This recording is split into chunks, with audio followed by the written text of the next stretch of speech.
Global goals local skills make in India నినాదంలో Bharat success mantra ఇదే. ముఖ్యంగా మొబైల్ తయారీ రంగంలో దేశం దూసుకుపోతోంది. ఇటు శాంసంగ్ అటు యాపిల్ రెండు కంపెనీల ఎగుమతులు ఆకాశమే హద్దుగా దూసుకుపోతున్నాయి. ఆ మాటకొస్తే భారత్ నుంచి అమెరికాకు ఎక్కువగా ఎక్స్పోర్ట్ అయ్యే రెండో ఐటెం ఐఫోన్. మొబైల్ తయారీలో భారత్ ప్రపంచ దృష్టిని ఆకర్షిస్తోంది. శాంసంగ్, యాపిల్ వంటి గ్లోబల్ కంపెనీలు దేశంలో పెద్ద పెద్ద ప్లాంట్లను నెలకొల్పుతున్నాయి. దాంతో మొబైల్ ఫోన్ల ఎగుమతిలో భారతదేశం ప్రపంచంలో రెండవ స్థానానికి ఎగబాకింది. శాంసంగ్ నోయిడాలో ప్రపంచంలోనే అతిపెద్ద ప్లాంట్ను నిర్మించింది. ఇక్కడ జరిగే ప్రొడక్షన్ సంవత్సరానికి 68 మిలియన్ల నుంచి 120 మిలియన్లకు పెరిగింది. ఇతర దేశాలకు కూడా ఎగుమతి అవుతున్నాయి. చైనా నుంచి కొంత ప్రొడక్షన్ ను భారత్ కు తరలించడం ద్వారా యాపిల్ కంపెనీ తన ప్రొడక్షన్ స్ట్రాటజీని మార్చింది. మొదటిసారిగా ప్రీమియం ప్రో మ్యాక్స్ మోడల్స్ సహా కొత్త ఐఫోన్ 16 సిరీస్ తమిళనాడులోని శ్రీ పెరంబదూర్లో అసెంబుల్ అవుతోంది. ఇందుకోసం మన వాళ్లు ప్రత్యేకంగా శిక్షణ పొందుతున్నారు. ప్రస్తుతం $14 బిలియన్ విలువైన ఐఫోన్లు భారతదేశంలో తయారవుతున్నాయి. ఇది యాపిల్ ప్రపంచ ఉత్పత్తిలో 14%. ఎయిర్పాడ్లు, ఐప్యాడ్ల వంటి ఇతర గ్యాడ్జెట్ల ద్వారా ప్రొడక్షన్ ని విస్తరించాలని కంపెనీ భావిస్తోంది. ఈ ఏడాది తొలి 6 నెలల్లో దాదాపు $6 బిలియన్ అంటే 50,000 కోట్లకు పైగా విలువైన ఐఫోన్లు ఎగుమతి చేసినట్లుగా అంచనా. 2024 ఆర్థిక సంవత్సరంలో ఈ ఎగుమతులు దాదాపు $10 బిలియన్ అంటే 85,000 కోట్లను దాటేయొచ్చని అంచనా. గతేడాది అమ్మకాలతో పోలిస్తే మూడో వంతు వృద్ధి సాధించినట్లే. స్థానిక సబ్సిడీలు, నైపుణ్యం ఉన్న ఉద్యోగులను వినియోగించుకుని యాపిల్ భారత్లో ఐఫోన్ల తయారీ నెట్వర్క్ను వేగంగా విస్తరిస్తోంది. ఇటీవల కాలంలో అమెరికా, చైనా మధ్య ఉద్రిక్తతలు పెరిగాయి. దీంతో బీజింగ్పై ఆధారపడటాన్ని తగ్గించుకోవాలని యాపిల్ టార్గెట్ పెట్టుకుంది. దీన్ని రీచ్ కావడానికి భారత్ కీలక పాత్ర పోషిస్తోంది. మన దేశం నుంచి అమెరికాకు అత్యధికంగా ఎగుమతయ్యే రెండో ఐటెంగా ఐఫోన్ నిలిచింది. భారతదేశంలో వేగంగా విస్తరిస్తున్న మొబైల్ తయారీ పరిశ్రమ మేక్ ఇన్ ఇండియా మోటోని నిజం చేస్తోంది. శాంసంగ్, యాపిల్ వంటి కంపెనీల ద్వారా ఉద్యోగ కల్పన మాత్రమే కాదు, దేశ సాంకేతిక నైపుణ్యం, ఎగుమతి సామర్థ్యాన్ని మెరుగుపరుస్తున్నాయి. ఈ మార్పు ఆత్మనిర్భర్ భారత్ స్ఫూర్తిని బలోపేతం చేస్తుంది అనడంలో సందేహం లేదు. ప్రపంచ సాంకేతిక పరిశ్రమలో భారతదేశం స్థానం రోజురోజుకు మెరుగవుతోంది. గ్లోబల్ గోల్స్, లోకల్ స్కిల్స్ ఈ కాంబినేషన్తో మొబైల్ తయారీ పరిశ్రమ ఆకాశమే హద్దుగా దూసుకుపోతోంది. మీ ₹100 మాకందే థ్యాంక్ యూ బాస్ అని ఒక చోట, రిసీవ్డ్ ₹100 థ్యాంక్ యూ అని మరో చోట, ఇంకో ఏరియాలో ఇదే వాయిస్ హిందీలో. ప్రాంతం ఏదైనా ఇండియాలో పేమెంట్ క్యూఆర్ కోడ్ రీసౌండ్ ఇస్తోంది. ఆ స్కానింగ్ కోడే ఇప్పుడు జయహో డిజిటల్ భారత్ అని కోడైకొస్తోంది. పర్స్ అవసరం లేదు, కార్డుల మూత అక్కర్లేదు, చిల్లర లేదనే జంజాటం లేదు, నోట్లు మార్పించాలి అన్న హడావిడి లేదు. చేతిలో ఫోన్, అందులో మొబైల్ డేటా, అకౌంట్లో బ్యాలెన్స్ ఉంటే చాలు దునియాను ఏలయ్యొచ్చు. నిక్కర్ నుంచి లిక్కర్ వరకు, రెస్టారెంట్ల నుంచి ఫ్లైట్ల వరకు అంతా యూపీఐ మయం. బ్యాంకు ఖాతాలో డబ్బులుంటే చాలు ఎన్ని ఆటలైనా ఆడొచ్చు. పేదవారి నుంచి శ్రీమంతుల వరకు అందరి ఆప్షన్ ఒక్కటే, అదే డిజిటల్ పేమెంట్స్.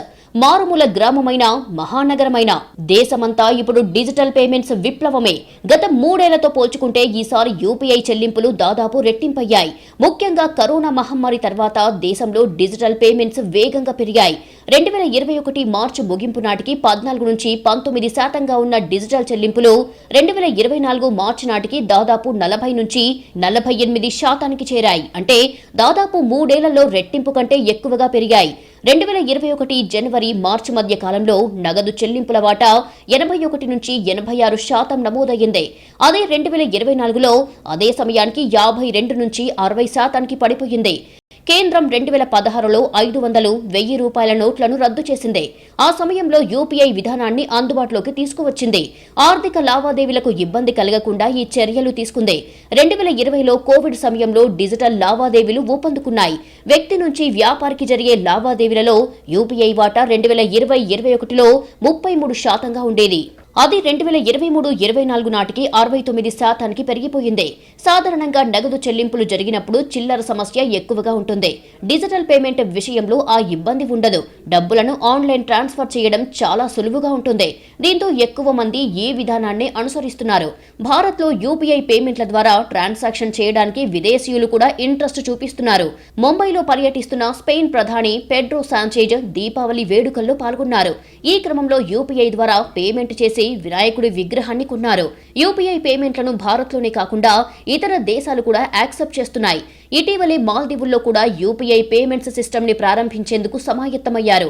ఈ మేరకు భారత విదేశాంగ మంత్రి ఎస్ జైశంకర్ మాల్దీవుల పర్యటన సమయంలో దీనిపై ఇరు దేశాలు ఒప్పందాలు కుదుర్చుకున్నాయి. ఇప్పటికే మాల్దీవుల్లో రూపే కార్డు సేవలను ప్రారంభించారు. ఇప్పటికే UAE, Sri Lanka, France, Malaysia, Mauritius, Singapore, Nepal, UK వంటి దేశాల్లో భారత్ యూపీఐ సేవలు సక్సెస్ఫుల్ గా రన్ అవుతున్నాయి. ఒకప్పుడు యుద్ధ విమానాలను పక్క దేశాల నుంచి దిగుమతి చేసుకోవాల్సిందే. కానీ రోజులు మారాయి. దిగుమతి చేసుకునే స్థాయి నుంచి మనం తయారు చేసే స్థాయికి చేరుకున్నాం. త్వరలో ఎగుమతి కూడా చేయబోతున్నాం. మేక్ ఇన్ ఇండియా విమానాల తయారీకి కీలకమైన ముందడుగు గుజరాత్లో పడింది. C-295 యుద్ధ విమానాలు భారత గడ్డపై తయారు కాబోతున్నాయి. గుజరాత్ వడోదరలో టాటా సంస్థ భాగస్వామ్యంతో స్పెయిన్ కు చెందిన ఎయిర్ బస్ దేశంలో తొలి ప్రైవేట్ కర్మాగారం ప్రారంభించింది. ఈ తయారీ కేంద్రాన్ని భారత ప్రధాని మోడీ, స్పెయిన్ ప్రధాని పెడ్రో సాంజెస్ తో కలిసి ప్రారంభించారు. 2 ఏళ్ల క్రితం ఈ ఫ్యాక్టరీ పనులు ప్రారంభమయ్యాయి. ఇప్పుడు విమానాల ఉత్పత్తికి రెడీ అయింది. 40 C-295 యుద్ధ విమానాలు ఇక్కడ తయారవుతాయి. రానున్న రోజుల్లో వీటిని ఎగుమతి చేయాలన్నది కేంద్రం ఎయిర్ బస్ల ఆలోచనగా కనిపిస్తోంది. Tata advanced systems limited C-295 air craft తయారీ ఈ రంగంలో పెను మార్పులకు కారణం కాబోతోంది. విడి భాగాలను ఒకచోటకు చేర్చడం, విమానం తయారీ, test and qualification, delivery and maintenance ఇలా మొత్తం ఒక్కచోటే చేయొచ్చు.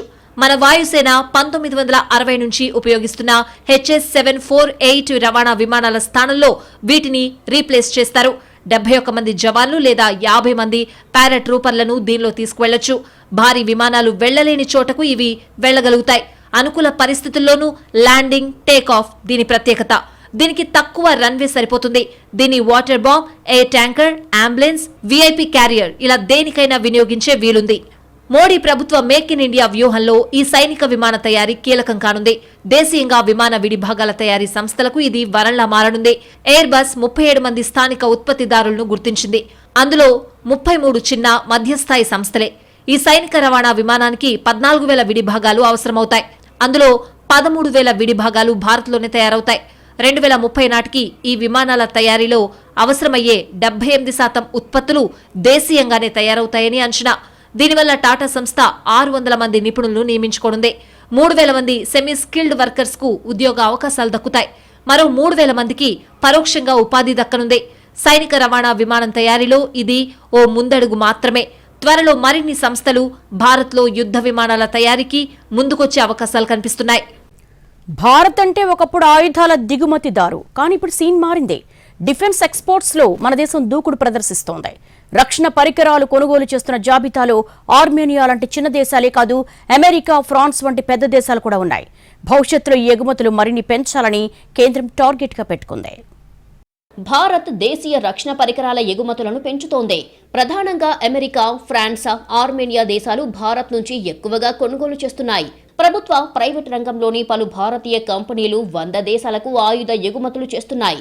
మందుగుండు సామాగ్రి, ఫ్యూజులు వంటివే కాదు, BrahMos supersonic missiles, Akash missiles, Pinaka rockets, Dornier 228 విమానాలు, ఆర్టిలరీ గన్స్, రాడర్స్, ఆయుధ వాహనాలు వంటివి ఇందులో ఉన్నాయి. 2014-15 మధ్య మన ఆయుధ ఎగుమతులు కేవలం 1941 కోట్లు. కానీ 2018-19 నాటికి అవి 10,746 కోట్లకు చేరుకున్నాయి. గత ఆర్థిక సంవత్సరంలో ఏకంగా 21,083 కోట్ల రూపాయల విలువైన ఆయుధాలను ఇతర దేశాలకు మనం ఎగుమతి చేశాం. మన నుంచి ఎక్కువగా ఆయుధాలు కొనుగోలు చేసుకుంటున్న వారిలో ఆర్మేనియా ముందుంది. అమెరికా, ఫ్రాన్స్ కూడా ఆ తర్వాతి స్థానాల్లో ఉన్నాయి. గత ఆర్థిక సంవత్సరంలో భారత్ 21,083 కోట్ల విలువైన ఆయుధాలను ఇతర దేశాలకు ఎగుమతి చేసింది. ఆర్మేనియా మన నుంచి Akash air defence missile system, Pinaka multi launch rocket systems కొనుగోలు చేస్తోంది. 155mm ఆర్టిలరీ గన్స్ కూడా ఆ దేశం ఆర్డర్ ఇచ్చింది. Bullet proof, night vision equipment, artillery shells వంటివి కూడా ఆ దేశానికి ఎగుమతి అవుతున్నాయి. దేశీయంగా అభివృద్ధి చేసిన ఆకాశ్ మిసైల్స్ కు మొదటి విదేశీ కస్టమర్ ఆర్మేనియానే. బ్రెజిల్ వంటి దేశాలు మనతో కలిసి దీన్ని మరింతగా అభివృద్ధి చేసి ఉత్పత్తి చేసేందుకు ముందుకొచ్చాయి. దీనికి సంబంధించి భారత ప్రభుత్వంతో చర్చలు జరుపుతోంది బ్రెజిల్. ఫిలిప్పీన్స్ కు 3 బ్రహ్మోస్ మిసైల్స్ అందించేందుకు 2022లో $375 మిలియన్ ఒప్పందం కుదిరింది. రష్యాతో కలిసి భారత్ ఉత్పత్తి చేస్తున్న మిసైల్స్ కోసం గల్ఫ్ దేశాలు ఆసక్తి కనబరుస్తున్నాయి. అమెరికాకు ఆయుధ విడిభాగాలు, సబ్ సిస్టమ్స్ సరఫరాలో భారత్ ముందుంది. బోయింగ్, లాక్హీడ్ మార్టిన్ వంటి ప్రముఖ సంస్థలు ఇండియా నుంచి వింగ్స్, విమాన, హెలికాప్టర్ విడిభాగాలను దిగుమతి చేసుకుంటున్నాయి. హైదరాబాద్ లోని Tata Boeing aerospace ventures fuselages, Apache హెలికాప్టర్ల సెకండరీ స్ట్రక్చర్స్ తయారు చేస్తోంది. ఇక ఫ్రాన్స్ మన దగ్గర నుంచి డిఫెన్స్ సాఫ్ట్వేర్, ఎలక్ట్రానిక్ వ్యవస్థలను దిగుమతి చేసుకుంటుంది. మనం ఇంతవరకు ఆయుధ దిగుమతులపైనే ఆధారపడ్డాం. 2019-23 మధ్య తీసుకుంటే ప్రపంచ దిగుమతుల్లో భారత్ వాటా 9.8%. అయితే మోడీ ప్రభుత్వం సాధ్యమైనంతగా విదేశాలపై ఆధారపడటం తగ్గించాలని టార్గెట్ పెట్టుకుంది. దేశీయంగా అభివృద్ధి, ఉత్పత్తిపై ఫోకస్ పెట్టింది. ఆత్మనిర్భర్ భారత్ లో భాగంగా కొన్ని రకాల ఉత్పత్తులపై నిషేధం విధించి వాటిని దేశీయంగా తయారు చేస్తోంది. 2023-24 నాటికి దేశీయంగా రక్షణ పరికరాల ఉత్పత్తి 1,20,000 కోట్లుగా రికార్డయ్యింది. 2028-29 నాటికి దాన్ని 3 లక్షల కోట్లకు పెంచాలి అన్నది మోడీ ప్రభుత్వ ఆలోచన. అలాగే ఆయుధ ఎగుమతుల్ని 50,000 కోట్లకు చేర్చాలి అన్న టార్గెట్ పెట్టుకుంది. మోడీ ప్రభుత్వం మేక్ ఇన్ ఇండియాకు ప్రాధాన్యం ఇవ్వడం రక్షణ రంగానికి కలిసి వచ్చింది. 2014-15తో పోల్చితే ప్రైవేటు సంస్థలు భారీగా పెరిగాయి. 16 ప్రభుత్వ రంగ రక్షణ సంస్థలతో పాటు 430 లైసెన్స్డ్ కంపెనీలు, 16,000 ఎంఎస్ఎంఈలు ఈ రంగంలో ఉన్నాయి. దేశీయ రక్షణ ఉత్పత్తుల్లో ప్రైవేటు వాటా 21% ఉంది. ఆయుధ ఎగుమతుల్లో ఇదే దూకుడు కొనసాగించాలని మోడీ ప్రభుత్వం లక్ష్యం నెరవేరేలానే కనిపిస్తోంది.